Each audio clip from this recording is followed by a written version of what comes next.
Guardate, così deve essere. Vedete le amarene? Ma no, l'impasto, vedete? Potete anche già mangiare così. Che buono. Biscotti all'amarena. Amici miei belli, non vi posso spiegare la bontà, dovete semplicemente provare a farli. Guardate. Amici miei belli, iniziamo? Siete pronti? Iniziamo. Quindi, cosa ci serve per preparare questo biscotto all'amarena? Amici miei belli, il pan di Spagna. Però si può fare anche con vari scarti del biscotto, delle brioche, il sapore a tutto quello che avete. Io lo faccio con pan di Spagna, per un pan di Spagna nel congelatore lo utilizzo per fare questo biscotto.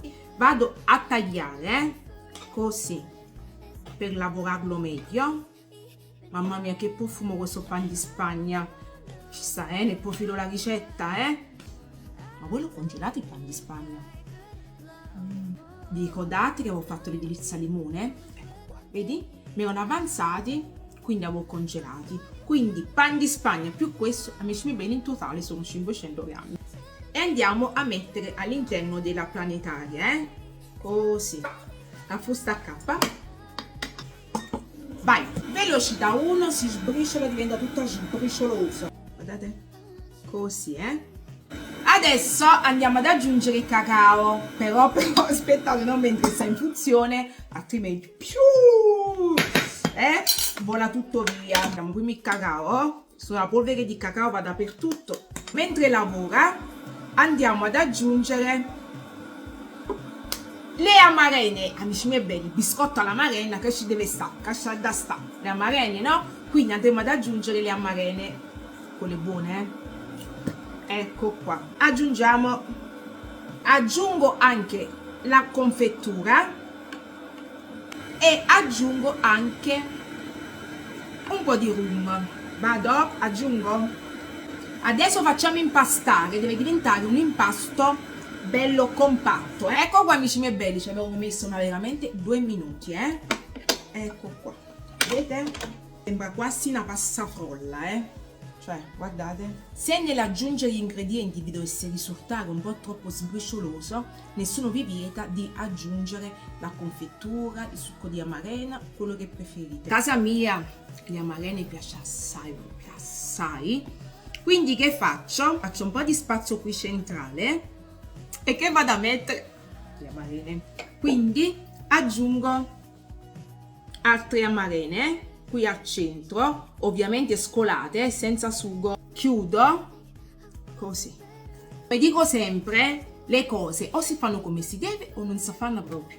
Intanto la mia mano è diventato marroncino pure dentro. Io la passafrolla non ve l'ho fatto vedere, però vi scrivo la ricetta, è facile facile. Avvolgo nella pellicola, nel frattempo ci lavoriamo la passafrolla.